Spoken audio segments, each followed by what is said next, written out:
하나님의 말씀 함께 보겠습니다. 누가복음 15장 8절로 10절까지의 말씀입니다. 누가복음 15장 8절로 10절까지의 말씀을 우리 함께 보도록 하겠습니다.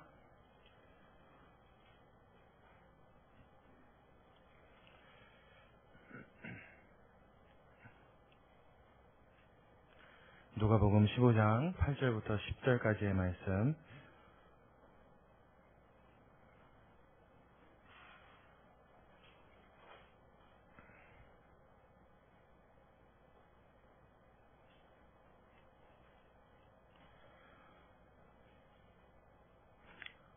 신약성경 제성경으로 120면에 있습니다. 누가복음 15장 8절부터 10절까지의 말씀.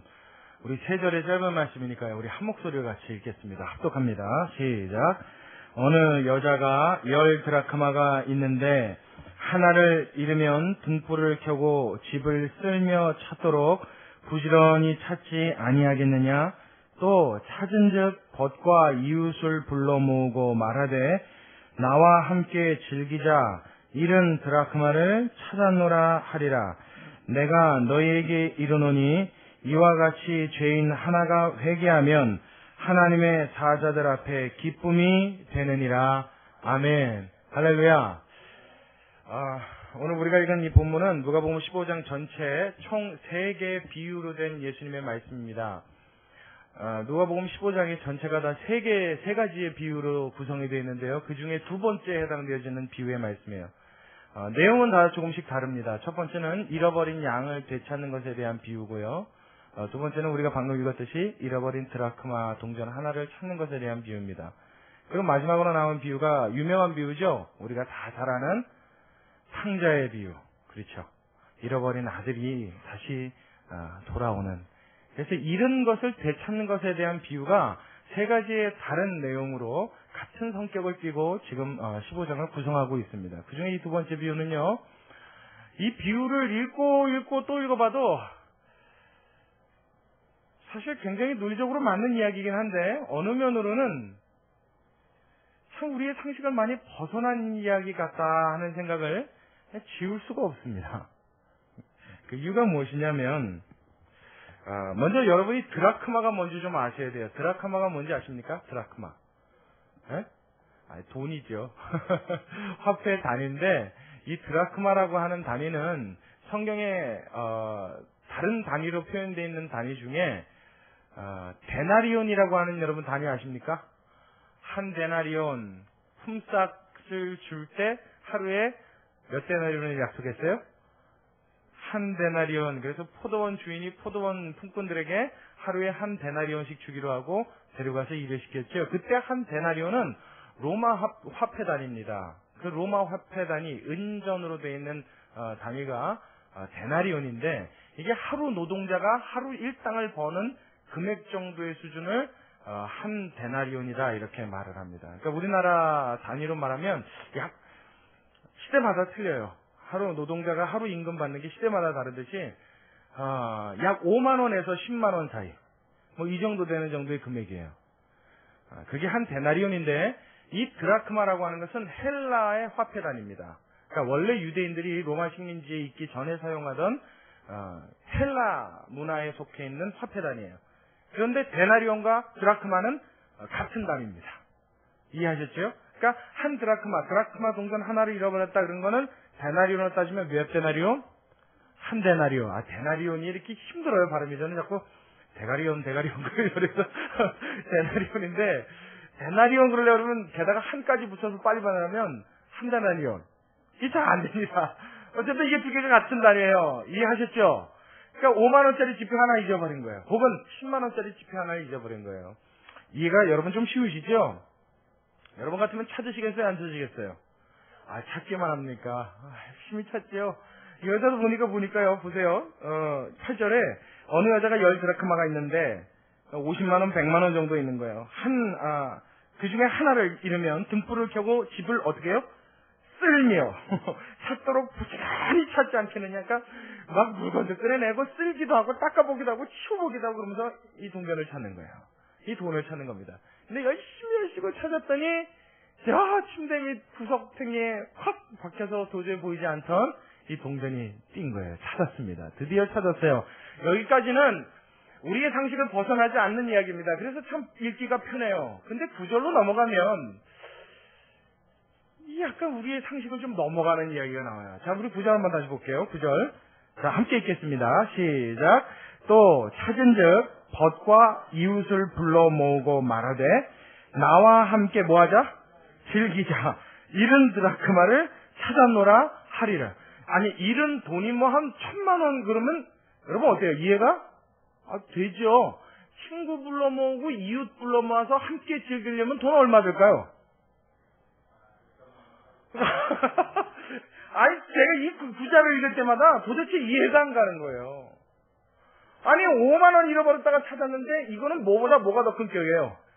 배보다 배꼽이 더 큰격이에요. 차라리 안 찾는 게 낫습니다. 이 비유만 그런 게 아니라 이 앞전에 나오는 이런 양의 비유도 비슷한 내용이에요. 어느 양치기가, 양의 주인이 양이 몇 마리가 있었어요? 100마리, 자그마치 100마리. 적은 양입니까? 많은 양이죠. 이 양들을 풀을 뜯기기 위해서 쭉 데리고 나갔다가 풀을 다 뜯겨놓고 집으로 데리고 들어왔는데 1번 양, 2번 양 한 마리씩 세면서 우리에 넣어봤더니 몇 마리밖에 없더라고요.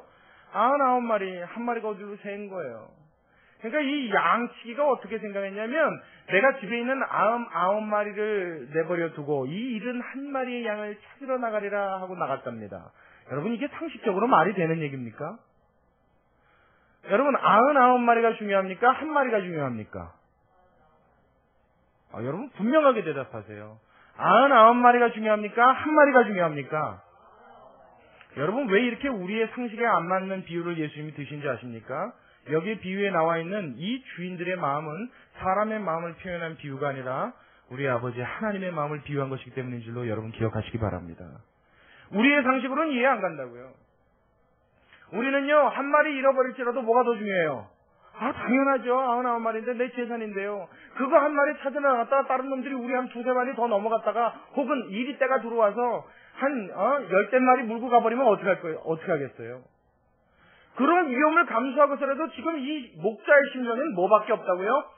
잃어버린 한 마리의 양, 드라크마 하나를 되찾아서 온 이웃을 부르고 내 친구들을 불러 함께 즐기려고 하면 훨씬 더 많은 드라크마가 필요할지 모르지만 그 드라크마를 소진하면서까지라도 이 기쁨을 어떻게 해요? 견딜 수 없다는 아버지 하나님의 마음을 이 말씀 가운데는 담아놓은 줄로 여러분 믿으시기 바랍니다. 하나님의 심령이 보이십니까? 하나님의 심정을 볼 수 있어야 돼요. 하나님은 이것을 우리에게 기록해 주시려고, 이것을 말씀하시려고 약간 우리의 상식에서 벗어난 예화를 오늘 예수님이 이 누가복음을 통하여 우리에게 들려주고 계십니다. 자, 그 마음을 가지고 다시 한번 본문으로 돌아가겠습니다. 자, 10절의 말씀 마저 읽겠습니다. 10절 함께 읽습니다. 시작. 내가 너희에게 이르노니 이와 같이 죄인 하나가 회개하면 하나님의 사자들 앞에 기쁨이 되느니라. 아멘. 할렐루야. 하나님의 사자들 앞에 기쁨이 되느니라. 지금 이 누가복음 15장을 보면요, 이 기쁨이라는 단어가 굉장히 여러 번 등장합니다. 이 기쁨이 수도 없이 많아요. 기쁨. 여러분이 집에 가서 한번 쭉 읽어보십시오. 특히나 여기에 나타나 있는 이 기쁨을 말할 때 예수님이 말씀하신 이 기쁨은 그냥 보통 우리가 아는 즐겁다, 기쁘다 정도의 기쁨이 아닙니다. 예수님이 말씀하실 때 그 말씀의 내용을 강조하고 표현할 수 있는 모든 화수를 다 동원하신 기쁨이에요. 제가 왜 이렇게 말씀드리는지 제가 증거를 보여드릴게요. 근거를 보여드릴게요. 자, 우리 말씀 32절, 15장 맨 끝절로 한번 가보십시오. 32절. 세 가지의 비유가 다 똑같은 비유인데요. 그 마지막 잃은 아들의 이 탕자의 비유를 마치실 때 예수님이 이 기쁨을 표현하신 예수님의 마지막 기쁨에 대한 언급이 있습니다. 자, 32절. 제가 읽겠습니다. 이 내 동생은 죽었다가 살아났으며 내가 잃었다가 얻었기로 우리가 무엇하고? 즐거워하고. 그 다음에요? 기뻐하는 것이. 그 다음에요? 마땅하니라. 자, 이제 잘 보십시오. 예수님이 잃어버린 것을 되찾는 이 하늘의 기쁨을 표현하실 때 내 이 동생은 죽었다 살아온 것이니, 이 마지막 세 번째 비유에서 뭐라 하냐면 이 죽었다 살아난 것 같은 이 동생을 위하여 내가 기뻐하는 것이 얼마나 큰 기쁨이냐? 기뻐하는 것뿐만 아니라 즐거워하는 것뿐만 아니라 이 모든 것이 어떻게 해요? 마땅한 일이다. 예수님이 이렇게 말씀하시는 거예요. 지금 이건 삼중의 강조입니다. 이 기쁨을 예수님이 얼마나 강력하게 표현하시냐? 이것은 기쁜 일이니라 이래도 돼요. 그렇죠? 그래도 맞는 말입니다. 그리고 기뻐하고 즐거워할 일이니라 이래도 말씀은 됩니다. 근데 여기다가 한 가지 더 추가해서 어떻게 해요?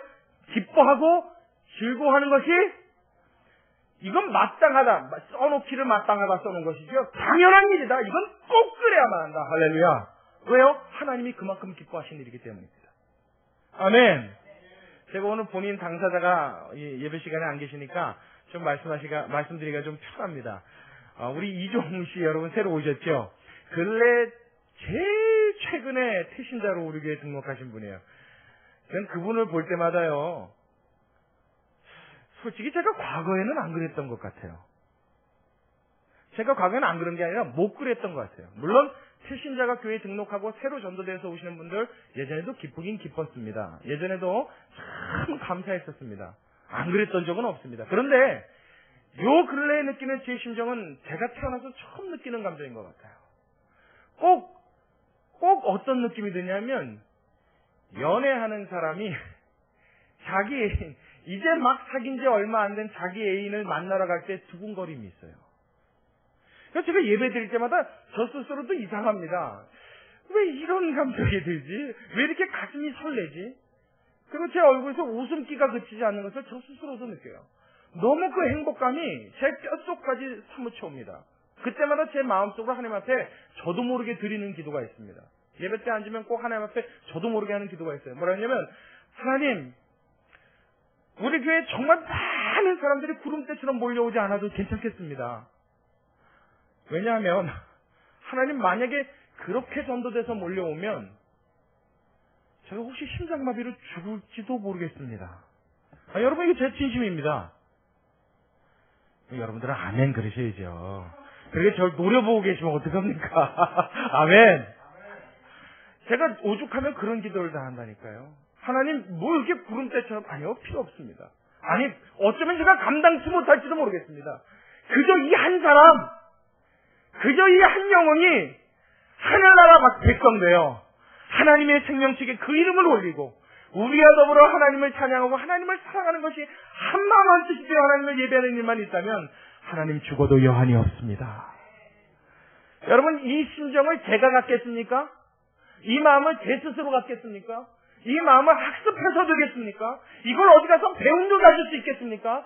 하나님의 심정을 그 순간에 하나님의 부족한 종인 저의 마음속에 주셨기에 그 심정을 그대로 느낀 것일 뿐인 줄로 저는 굳게 믿습니다. 하나님이 기뻐하신단 말이에요. 그 기쁨이 얼마나 큰지 예수님은 3번씩이나 강조하셨어요. 기쁘고 기쁜 일이다. 너무나 이것은 기쁜 일이다. 기뻐하는 것이 그렇기에 마땅하다. 할렐루야. 그래서 어떻게 해요? 5만 원 찾아놓고 50만 원짜리 잔치를 베푸는 일이 가능한 것입니다. 그런 상식에서 벗어난 일이 가능한 것입니다. 그것이 아깝지도 않은 것입니다. 그것이 내 상식선에서 이해되지 못했던 일이 아니라 하나님의 마음을 알고 나니 그것이 기꺼이 할 수 있는 이 세상에 어떤 일보다 가치 있는 일이 되어지는 줄로 믿으시기 바랍니다. 이게 그리스도인들이 누릴 수 있는 인생의 기쁨입니다. 기쁨이에요. 이게 기쁨이에요. 그러니까 예수님 알고 나면요 별거 아닌 일 같은데 그게 막 기뻐져요. 희한한 일들이 일어납니다. 여러분 혹시 그래 본 적 있으세요? 하늘에 떠있는 구름을 보면서 감사와 기쁨의 눈물을 흘려본 적이 있습니까? 할렐루야. 여러분 모두 경험하시길 주의 이름으로 축원합니다. 산에 부는 바람을 보며 잎사귀가 흔들리는 모습에 하나님을 찬양하는 것 같아 가슴이 울렁거려 본 적이 있으십니까? 여러분 이런 감정을 느낄 수 있기 바랍니다.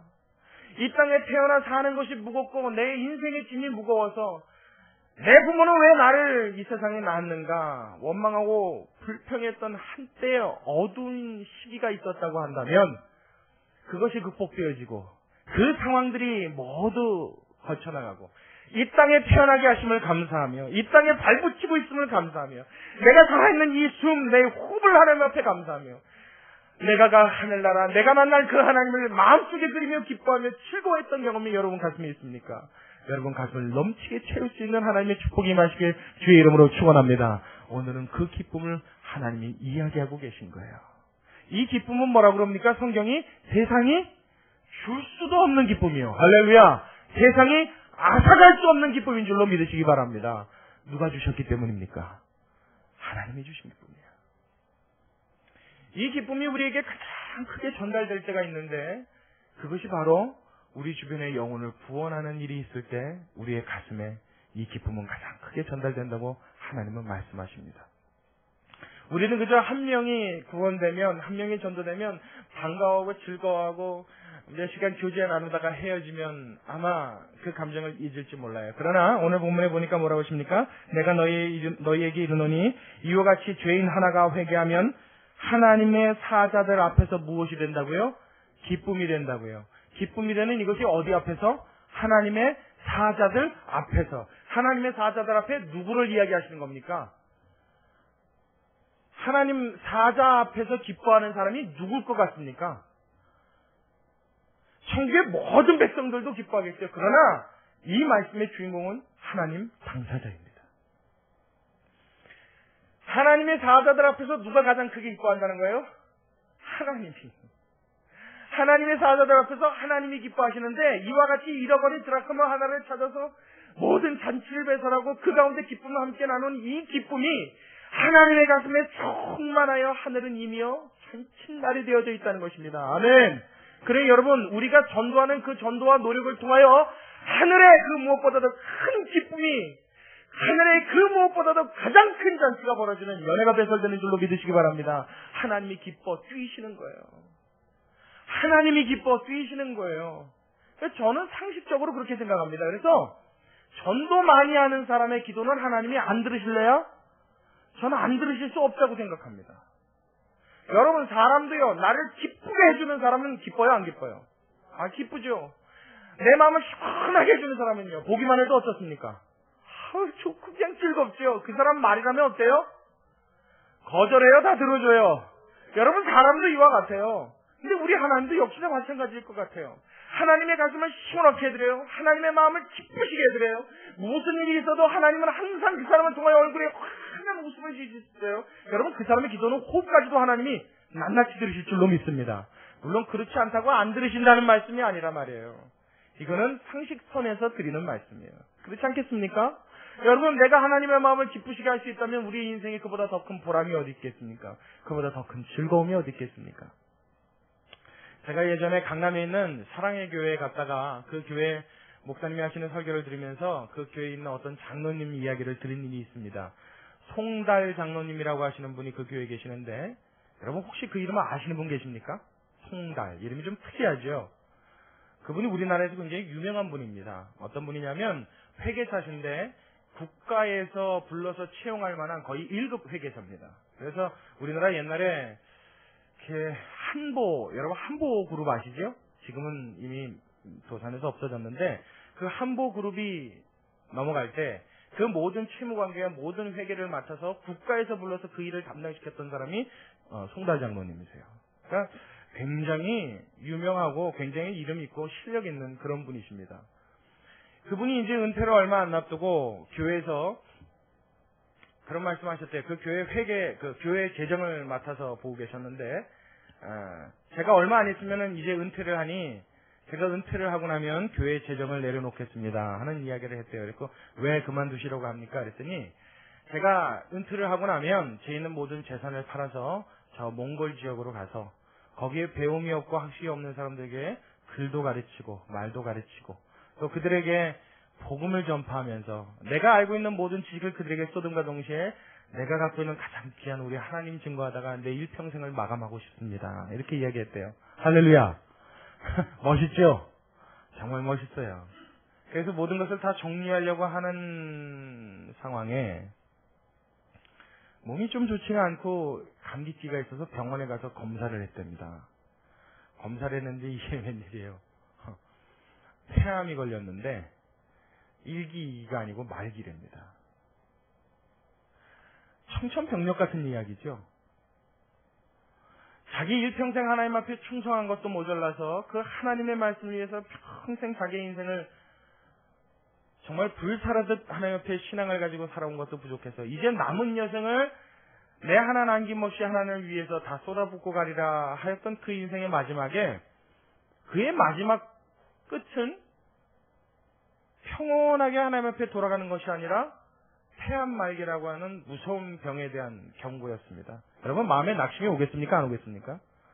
이만저만 오지 않죠. 그러니까 교인들이 울고불고 난리가 났어요. 목사님도 그 얘기를 듣고 크게 마음에 상처가 되셔서 우시고 온 교인들이 난리가 났습니다. 그런데 여러분, 이거 재미난 일이라고 표현을 하는 것이 맞는지 모르겠어요.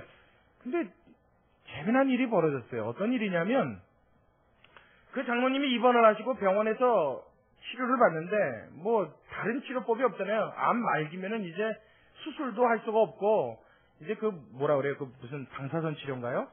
그것만 이제 계속 치료를 받는데 별로 호전되지도 않더래요. 그냥 나아지지도 않고 계속 치료받으면서 시간이 지남에 따라 이제 나중에는 이 근육에 통증까지 호소하는 그런 상황까지 되었답니다.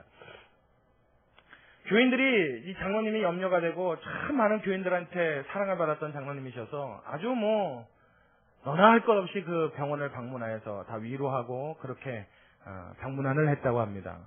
그런데 갔다 오는 사람들마다 이상한 이야기를 하는 거예요. 그날 그 목사님 설교 내용이 이거였어요. 우리 교회 교인들이 갔다 오면 오는 사람마다 족족 이상한 얘기를 하는 거예요. 왜 그러냐? 무슨 일이냐? 그러고 물었더니 하는 얘기가, 목사님 병원을 갔는데 병원을 간 것 같지가 않고 돌잔치 간 것 같은 느낌을 받고 와요 하는 얘기를 하더래요. 이게 무슨 말이냐? 좀 똑바로 해봐라. 그리고 이야기를 다시 되물었더니, 분명히 병원에 암 말기의 환자로 있을 장로님의 얼굴을 뵈면 피골은 상접돼 있고 얼굴엔 죽음의 그늘이 드리워져서 그냥 눈물 없이는 어떻게 그 얼굴을 대면할까 걱정과 심려를 가지고 갔더래요. 근데 간 사람들마다 장로님의 얼굴을 보면 얼굴이 마치 아기 얼굴처럼 뽀얗 뿐더러 그 얼굴에 천진난만한 미소가 있는데 이게 도대체 무슨 일인지 위로해주러 갔다가 도리어 자신들이 위로를 받고 온다는 거예요. 그 장로님 아프신 게 걱정이 돼서 마음에 상처가 돼서 그게 마음이 무거워서 찾아갔다가는 자기 때문에 괴로워하고 있는 사람을 그 장로님이 시컷 위로해주고 돌려보낸다는 거예요. 그러니까 내가 이게 지금 병문안에 갔다 온 건지 어린아이 돌잔치를 갖고 기쁨을 나누는 건지 도대체 구분이 안 되더라는 겁니다. 그러던 어느 날 그 교회 부목사님이 또 병원 신방을 가셨습니다. 병문안을 가셨는데 그날따라 더욱이 이 장로님이 활짝 웃고 침대에서 그렇게 좋아서 막 어쩔 줄 몰라 하고 있더래요. 그럼 목사님이 탁 들어오니까 들어오시자마자 목사님 좀 이리 좀 와보시라고 기쁜 소식이 있습니다 그러더래요. 무슨 소식일까요 여러분? 제가 여기서 한번 물어볼게요. 여러분 무슨 소식일 것 같아요? 그렇게 생각하는 게 맞아요. 여러분 이쯤 되면 벌써 딱 감이 오시죠? 그 암이 어떻게 됐을 것 같아요? 할렐루야! 아니에요 근데 안 났어요. 그래서 그 목사님이 그 얘기를 막 이렇게 좋아하는 그 모습을 보고 정말 무슨 기쁜 소식이 있는 줄 알고 혹시 암세포가 좀 줄었다는 말이라도 좀 있었나 별 생각을 다 하면서 장로님 무슨 일입니까? 얘기해 주십시오. 그러고 가서 손을 턱석 잡았더니 이 장로님이 하는 얘기가 목사님 오늘은 정말 특별한 날입니다. 정말 기쁘고 감사한 날입니다. 그래요. 그래서 답답해서 알겠으니까 뭐가 그렇게 기쁜지 빨리 좀 얘기해 주십시오. 그랬더니 장로님이 한다는 얘기가 뭐냐면 그 전주에 그 교회에 새생명 축제라고 부흥회가 있었어요. 그 교회는 1년에 한 번씩 새생명 축제를 하는데 총력 전도주일 비슷합니다. 월요일 주일부터 수요일까지 나흘간을 부흥회식으로 신자만을 위한 부흥회를 해요. 그러면 거기서 결신을 해서 예수 믿게 하고 등록하고 집중적으로 교육하고 양육하는 일이 일어납니다. 그런 시스템을 갖고 있는데 자기가 병원에 있으니까 그 새생명 축제를 못 가서 함께 동참을 못했는데 제가 가지 못하니까 미리 저희 교구의 목사님한테 담당 목사님께 말씀을 드려서 두 사람을 태신자로 신청해놓고 그 새생명 축제에 보냈다는 거예요. 근데 안 가다가 마지막 날 수요일날 참석해갖고는 거기서 예수 믿겠다고 결심하고 그 집에서 벌떡 일어났답니다. 그러고 나서 하는 얘기가 내가 이제 예수 믿겠다고 마음에 결단하고 결심하고 났더니 이 마음이 얼마나 후련하고 가볍고 기쁨이 오는지 그동안 저를 위해 기도해 주셔서 감사합니다 장로님 그러고 인사를 하더래요. 여러분 이거 분명히 할렐루야 맞죠? 근데 여러분 이게 말이 되는 얘기냔 말이에요. 지금 자기는 뭐예요? 암? 말기. 이제 오늘 내일 내 생명이 언제 갈지 모릅니다. 게다가 이제 근육통까지 와서 이게 암세포가 점점점 퍼진 거죠. 이제는 정말 촉각을 다투는 상황입니다. 언제 이 나뭇잎 하나가 마지막 잎새가 떨어질지 모르는 순간이에요. 그런데 거기서 뭘 보고 있어요? 자기가 전도했던 그 두 사람이 누군가 알고 봤더니 그 장로님의 운전기사야. 내외 둘이에요.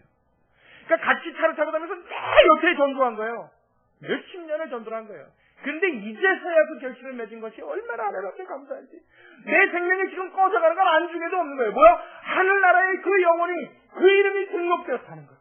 하나님의 자녀로 여지껏 전도했던 그 사람이 하나님의 백성 되어서 내가 죽어 천국 가면 나중에 그 사람을 거기서 다시 볼 그 기쁨과 그 기대감이 그 사람의 가슴을 요동치게 했던 것입니다.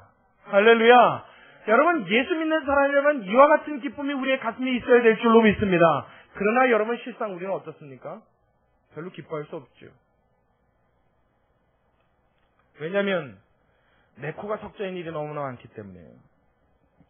우리가 하나님이 주시는 이 기쁨, 하나님이 알고 있는 이 기쁨에 대하여 동감할 수밖에 없는 이유가 여러분 몇 가지가 있습니다. 제가 그래서 오늘 두 가지로 여러분들에게 말씀을 드리려고 해요. 오늘 이 기쁨의 특징을 살펴보면 이 특징은 여러분 첫 번째로 계산을 하지 않는 특징을 가지고 있습니다. 이 기쁨은 계산이 들어가 있질 않아요. 하나님이 이 기쁨을 바라실 때는요, 이 기쁨에 어떠한 계산도 포함시키지 않습니다. 그러나 여러분, 우리는 기쁨 그러면 기쁨에 항상 뭐가 들어가요? 계산을 넣잖아요. 그렇죠? 내가 기뻐하려면 적어도 계산을 해서 이게 흑자가 나야 됩니까? 적자가 나야 됩니까? 흑자가 나야죠. 오늘 이 비유로 한번 가정을 들자고요. 여러분, 사람들 불러다가 잔치를 벌이고 뭐 음식을 먹고 한 돈 100만 원 썼다고 치자고요. 그러면 얼마 찾아야 기쁨이 될까요? 잃어버린 줄 알고 없어진 줄 알았던 돈이 얼마 정도 되돌아와야 이게 기쁨이 될까요? 더 쉽게 물어볼게요. 얼마 정도를 잃어버렸다가 찾아야 100만 원 아무렇지도 않겠을까요? 뭐 여러분마다 기준이 틀리겠죠. 어떤 분은 1억 그러는데 뭐 1억 그래요? 뭐 억 좋죠. 억 아이고 100만 원 쓰죠. 자, 1000만 원 되찾으면 여러분 100만 원 쓰겠습니까? 뭐 어차피 없었던 돈이니까 그럴 수 있겠죠. 500만 원 찾으면 100만 원 쓸 수 있겠습니까? 아, 대답을 좀 해봐요. 저는 지금 목이 많이 아파요. 제가 오늘 아까 오후 한 4시에 여기 돌아왔습니다. 지금 이틀 동안 잠을 제대로 못 잤어요. 좀 신경이 예민하다 보니까 기도원을 갔는데 목사라고 그러면 방을 하나 내주긴 합니다. 근데 왠지 거기 가서 저 목사입니다 방 주세요 이러기가 싫어갖고 그냥 성전에서 이렇게 같이 엎드려서 기도하다 자다 했더니 잠을 제대로 못 잔 것 같아요. 게다가 또 부르짖으라고 그러는데 그거 어떡합니까? 그래서 지금 목이 갈라질 대로 갈라졌어요. 지금 굉장히 좀 안 좋은 상태인데 여러분이 크게 대답을 해주시면 제가 이렇게 조그맣게 설교해도 좋을 것 같아요. 그렇죠? 그리고 여러분 제가 이 시간 들어서 좀 한 가지 서운한 거 말씀드려도 됩니까? 예? 농이고요. 제가 서운한 게 아니라 우리 박수빈 강도사님 모셔갖고 설교할 때 여러분도 아멘 잘하시더라고요. 제가 보고 깜짝 놀랐어요. 우리 교회도 아멘 잘하는구나 그랬어요. 아, 내가 많이 부족하구나. 제 속으로 좀 느꼈습니다. 아니죠? 여러분 그래서 그런 거 아니죠? 외부에 손님 오셨으니까 당연히 여러분이 한 번 할 거 2번 더 하셨겠죠. 제가 그걸 아는데도 나하고 얘기할 때도 크게 하면 좋겠다. 제가 그런 생각을 했어요. 제가 등치 이렇게 커도 셈이 좀 많은 편입니다. 다른 거 셈은 없는데 이 영적인 일에 예배에 대한 셈이 많아요. 뭔 얘기하다가 일로 왔어요 제가. 목이 아프니까 여러분 크게 좀 대답해 보십시오. 500만 원 찾으면 여러분 100만 원 쓸 수 있겠어요? 네, 그래요. 쓸 수 있어요. 300만 원 찾으면요. 좋아요. 100만 원 잊어버렸던 거 찾으면 그거 다 써서 친구들 불러서 잔치할 수 있겠습니까? 대답이 현저하게 줄었어요. 여러분, 잃어버렸던 10만 원 찾았는데 100만 원 쓰면서 잔치할 수 있겠습니까? 자, 여기는 대답이 안 나오네요. 우리의 기쁨은 이 수준이라고요. 우리의 기쁨은 항상 이 계산에 걸려요. 기쁨을 누리려고 생각해보니까 계산적으로 따져봤을 때 이게 내가 기뻐도 되는 일인지 안 되는 일지를 자꾸 재는 거예요. 이게 나한테 진짜 득이 되나? 생각해보니까 뭐 이것 떼고 저것 떼고 이거 붙이고 저거 붙여보니까 그럼 뭐 이거나 그거나 기태봐야 뭐 얼마 안 남네. 그러면 처음에는 무슨 일이든지 하나님한테 응답받았다고 감사했던 일도 그 마음의 감격이 어떻게 돼요? 축소되는 걸 봅니다. 그걸 놓고 하나님 앞에 열심히 열심히 기도했을 때는요, 하나님 이것만 들어주시면 내가 정말 일생을 바칠 것처럼 하나님 앞에 각오하는 마음으로 기도합니다. 그러다가도 막상 그 일을 이루어지고 난 다음에 내가 원하는 그 시기에 안 됐으면 꼭 계산적으로 따집니다. 그동안 기다리면서 기도하면서 썼던 경비며 상황이 진행되면서 소실됐던 거며 처음에 하나님이 응답해 주셨으면 더 큰 이익이 있을 수 있을 뻔했, 좀 덜 손해볼 수 있었던 게 하나님이 이렇게 시간 쓰는 거예요. 어차피 응답해 주시려면 좀 진작에 주시든가. 그러니까 가슴에 기쁨이 어때요? 어디 갔는지 없어졌어요. 온데 간지 사라져버렸어요. 기쁨이 남기는커녕 그냥 하나님은 이상해 꼭 응답해 주셔도 이렇게 나한테는 뒤늦게 응답해 주시더라. 아니마민 기억나요 여러분? 처음 들어보는 얘기가죠 또. 에이구, 유대인들이 불렀던 노래라잖아요. 학살당할 때 가스실 들어가면서 아니마민 하고 노래 불렀잖아요. 예수님은 오신다, 구세주는 오신다, 우리를 위하여 구원자나 오신다. 그러나 우리가 생각했던 것보다 조금 더디 오신다. 아니마민. 우리 항상 아니마민 그러잖아요. 하나님, 내가 원하는 내 계산에 맞는 이 계산법대로 응답해 주셔야 기쁨이 되죠.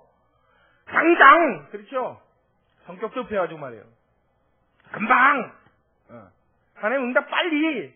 그래서 나한테 손에 줄여주시고, 이 극대화시켜주시고, 그래야 내가 하나님 감사헌금도 빵빵하게 할 거 아닙니까? 누가 하나님 거지입니까? 하나님이 돈 달래요?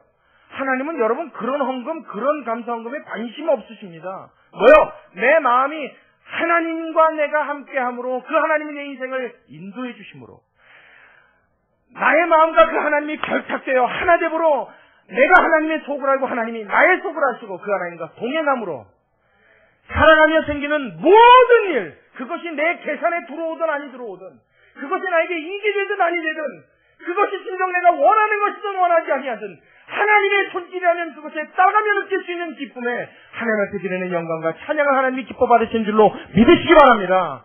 우리는 자꾸 계산에 넣어서 기쁨 얘기하려니까 그 기쁨이 소실돼 버리는 거예요. 하나님의 기쁨을 알 턱이 없는 것이에요. 하나님이 우리에게 그 기쁨을 주시고 하나님의 기쁨을 표현하셔서 우리에게 축복으로 베풀어 주실 때는 하나님은 계산에 넣지 않는 줄로 믿으시기 바랍니다. 여러분도 하나님 앞에 기뻐하며 감사하는 일에는 여러분의 그 짧은 두뇌와 지식 갖고 계산에 넣지 마시길 주의 이름으로 축원합니다. 어떤 사람이 무인도에 떨어졌습니다. 무인도에 떨어졌는데 무인도에 아무것도 없죠. 무인도니까요. 기껏 있는 거는 야자수, 그리고 물에 사는 물고기. 그럼 그거 잡아서 먹고 그거 따서 먹어야 연명할 수 있는 상황입니다. 집도 없고 아무것도 없으니까요. 야자수 이파리와 부러진 나뭇가지들을 다 긁어 모아다가 섬 이곳저곳을 돌아다녀서 잔뜩 모아다가 이상한 식물 껍데기 같은 걸로 다 헐기석기 묶어갖고 집도 아닌 헛간 운막 같은 비슷한 거를 지어놨어요. 그래서 그것을 집이라고 해놓고 거기서 코코넛을 따다가 물고기를 잡아다가 이제 연명을 하기 시작합니다.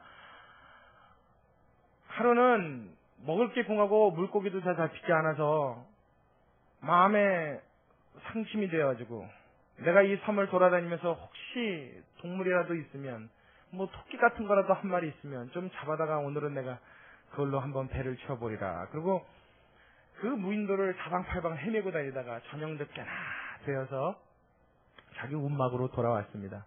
근데 이게 웬일이에요? 돌아오는 길에 마른 하늘에 날벼락이 떨어졌는지 이 운막에 불이 붙어 있는 거예요.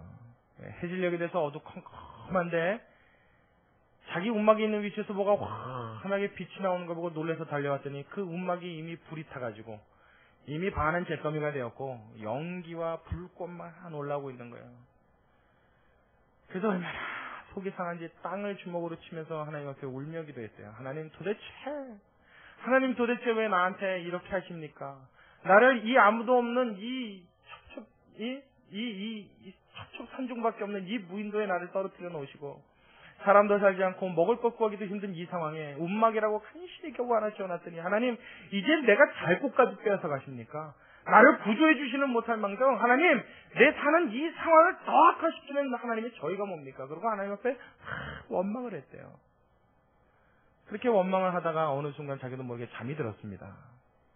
그리고 아침이 밝아오는 그 햇볕에 눈이 따가워서 눈을 떴는데 눈을 떠서 뭔가 이상한 느낌이 들어서 그 자리에서 고개를 이렇게 들어서 바다 쪽을 봤더니 멀리서 배 한 척이 그 섬으로 다가오고 있더랍니다. 얼마나 놀랬겠어요. 미친 사람처럼 난리를 친 거예요. 배가 오니까 날 봐야 될 거 아니에요. 날 보라고. 모래를 잡아 던지고 모래 아래 반짝이는 빛이라도 보라 이거죠. 춤을 추고 막 흔들고 점프를 하고 막 손을 뻗치고 난리를 쳤습니다. 다행히 그 배가 그 사람을 발견했어요. 그래서 배가 촥 와서 그 무인도의 배를 대더니 그 배 선장이 내려서 이 사람을 맞아들인 겁니다. 당신을 구조하기 위해서 왔어. 빨리 타시오. 할렐루야. 너무 기뻤죠. 너무 감사했죠. 그 지난밤에 그 원망과 불평은 또 어디로 사라지고, 야 하나님이 내가 그렇게 하나님한테 좀 세게 나갔더니 우리 하나님이 나 좀 무서워졌나 보다. 야 내게도 그렇게 기겁게 들어주셨네. 야 하루 만에 들어주셨네. 에이 좀 들어주려면 진작 들어주시지. 뭐 이렇게 질질 끄셨대. 자기는 그랬단 말이에요. 그러면서 한 가지 궁금증이 마음에 생겨서 그 선생한테 물어봤답니다. 그런데 내가 보기에는 아까부터 배가 멀리 점처럼 보일 때 있어서 이 섬을 향해서 곧장 달려오고 있는 것 같았는데 혹시 내가 여기 있는 걸 알고 왔습니까? 그러고 물어봤답니다. 그럼요. 당신이 여기 있는 것을 알고 구조하려고 왔습니다. 선장이 대답하대요. 깜짝 놀랐죠. 아니 나는 무전 친 일도 없고 나는 아무것도 하지 않았는데 어떻게 내가 여기 표류되어 있는 걸 당신이 알았습니까? 어떻게 조난당한 것을 알았습니까? 그랬더니 혹시 지난밤에 당신이 구조해달라고 불을 피우지 않았습니까? 그러더래요. 지난밤에 불길이 오르고 연기 구름이 오르는 거 보고 그것을 조난 신호인 줄 알고 그 전날 밤서부터 해가 밝으면 그 섬으로 출발해라 계획을 세워놓고 구조하러 왔다는 것입니다. 할렐루야. 여러분 우리는 몰라요. 우리는 왜 이런 일이 생겼는지 계산 안에 넣을 수가 없어요. 하나님이 나의 인생을 인도하신다 할 때서부터는요, 내 인생은 나의 계산법대로 움직이지 아니하고 하나님의 계산법대로 움직이는 줄로 믿으시기 바랍니다. 근데 그 하나님의 계산을 내가 계산해낼 수 있겠냔 말이에요. 수학 문제 하나도 제대로 못 풀어내는 계산법의 그 두뇌를 가지고요. 우리 박 전사님 옛날에 그러셨죠. 수학에 전병이라고 설교 때 그 얘기하신 걸 들었어요. 아무리 다른 성적 잘 나와도 기도하실 때 그랬군요. 아무리 문제를 풀어도요. 근데 그 머리 갖고 하나님의 계산을 해낼 수 있겠냔 말이에요.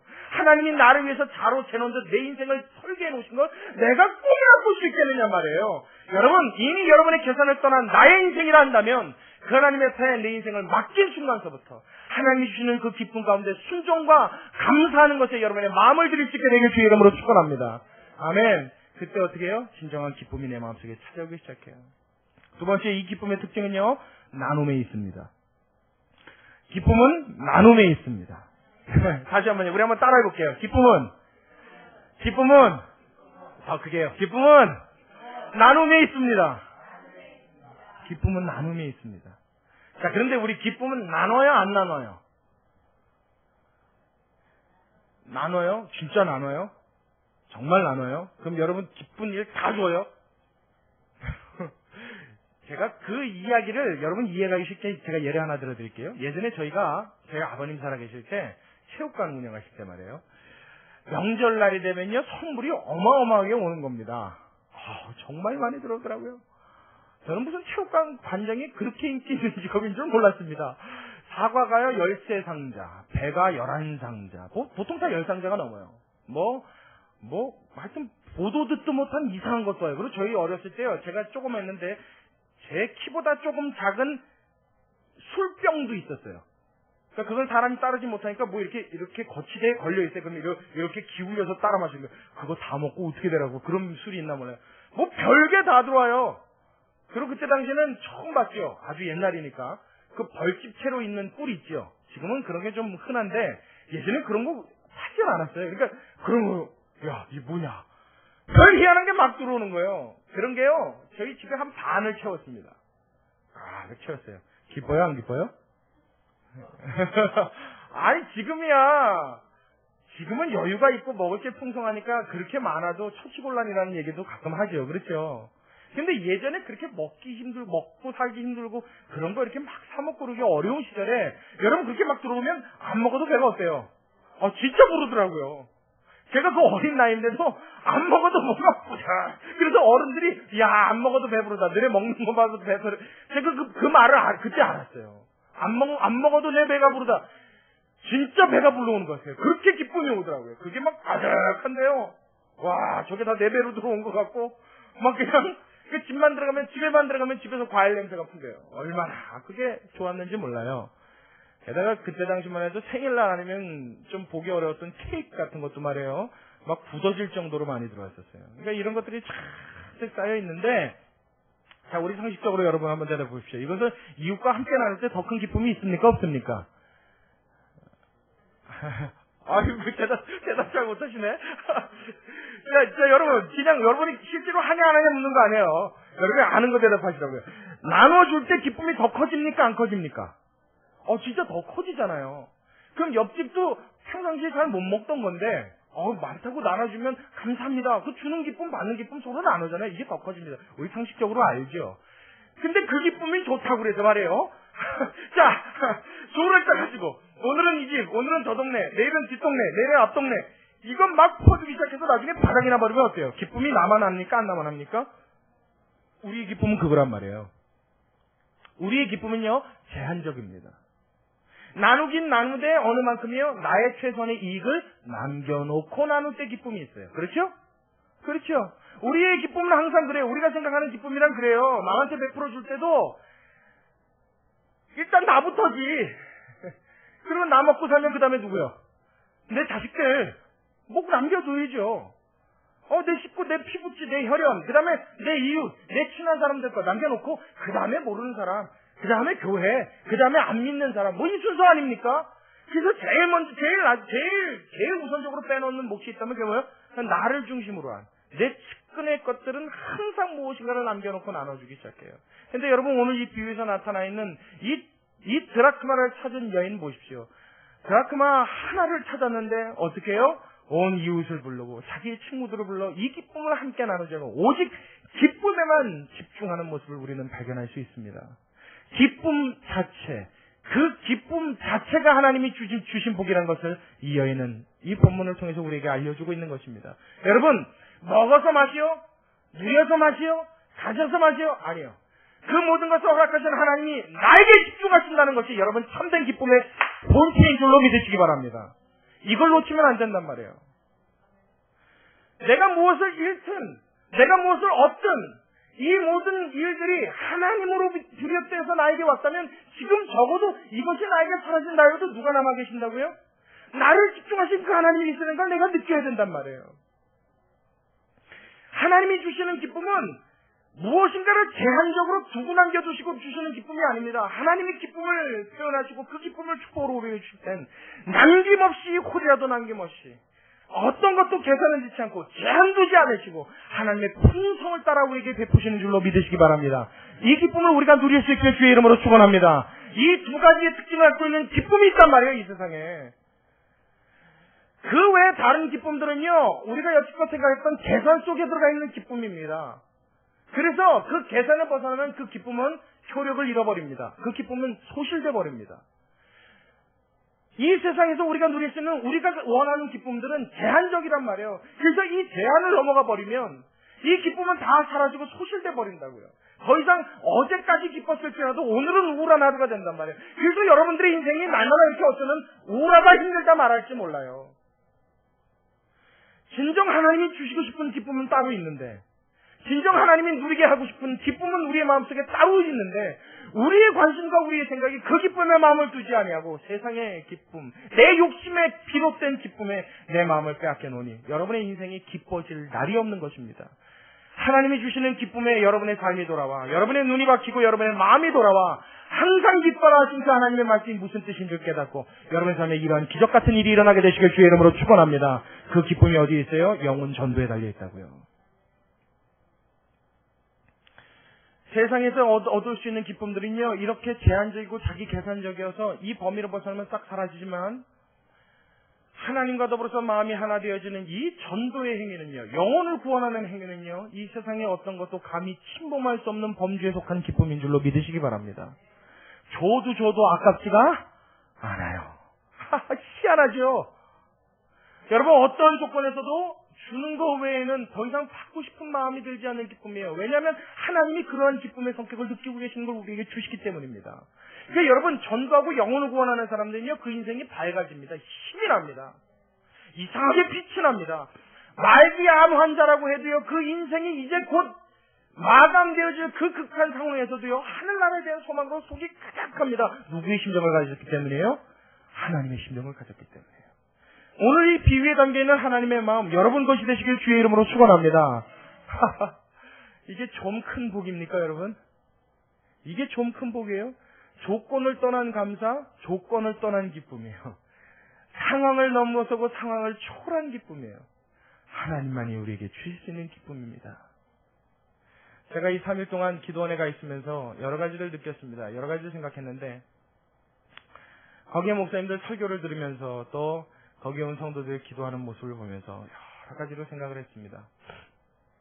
저마다의 기도 제목이 있어서 올라갔겠죠. 저마다의 간절함이 있어서 하나님 앞에 기도했습니다. 근데 유독 제 눈길을 끄는 한 어떤 여인 한 명이 있었어요. 나이가 한 40대 중반을 좀 넘은 것 같은 모습이었는데, 예배 때마다, 기도할 때마다 얼굴에 말할 수 없는 평온함이 있는 것을 봤어요. 그래서 제가 신기해서요, 예배 때마다 그 사람이 눈치 못 채게 은근히 대각선을 하셔서 그 얼굴을 계속 봤습니다. 보고 싶어서. 이번에도 웃을까? 이번 예배 때도 그렇게 화날까? 근데 여지없어요. 예배 때마다 얼굴이 밝고 화내요. 뭔가 모를 이 잔잔한 미소가 얼굴에 깔려있어요. 그래서 저 여자가 원래 안면 근육에 저렇게 굳어지는 증상이 온 건 아니겠지? 너무 그렇게 행복한 얼굴로. 기도에 온 사람들은 보통요, 기도 제목이 있고 답답한 심정 갖고 올라오니까 얼굴이 다 이렇게 내천자를 그리고 있습니다. 그렇죠? 휴유! 다 이런단 말이에요. 다들 거기 앉아갖고는 기도 시작 그러면 그냥 그때서부터는 뭐 몇 마디 안 하고 그냥 울다 내려가고 그래요. 그런데 그 사람은 그 얼굴이 환해요. 그래서 제가 무슨 기도를 하는가 궁금해서 한 번은 예배 시간에 그 여자분 뒤에 앉았어요. 뒤에 앉아서 기도하는 소리를 좀 듣고 싶어서. 원래 남의 기도 이렇게 듣고 그런 것도 잘 안 하는데 하도 궁금해서 들어왔습니다. 들었더니 기도의 내용이 그렇습니다.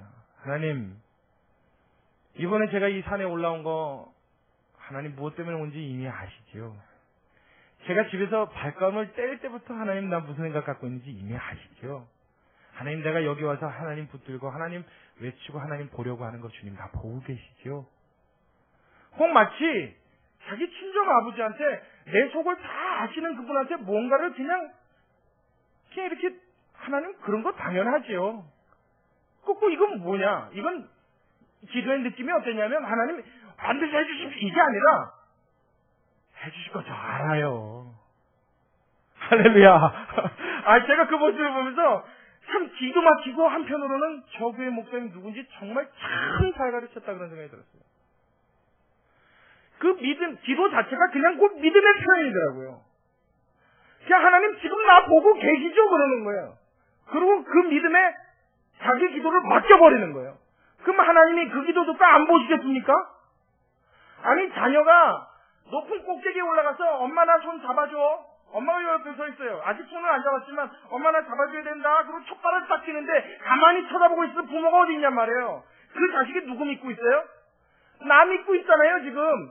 나 믿고 자기의 위험을 나한테 온팡 맡겨버렸단 말이에요. 하나님 내 손 잡아주시죠? 알아요. 그런데 하나님이 뭐라고 그러시겠냔 말이에요. 제가 속으로 뭐라 했냐면 하나님 저 여자는 100% 응답받겠습니다 그랬어요. 저도 모르게 그 마음이 들어왔어요. 그 여인의 얼굴에서 이미 그 모든 것을 말하고 있더라고요. 그냥 하나님 앞에 행복해요. 조금 제가 지나치게 표현하자면 오히려 기도 제목이 생긴 그 어려움을 닥친 것 자체가 오히려 이 여자한테는 기쁨이 되는 것처럼 착각이 될 만큼. 왜? 그것조차도 내가 하나님 앞에 나와서 기도할 수 있는 조건이 되었으니 괜찮더라는 거예요. 왜? 하나님이 어차피 이루어 주실 테니까. 도와주실 테니까.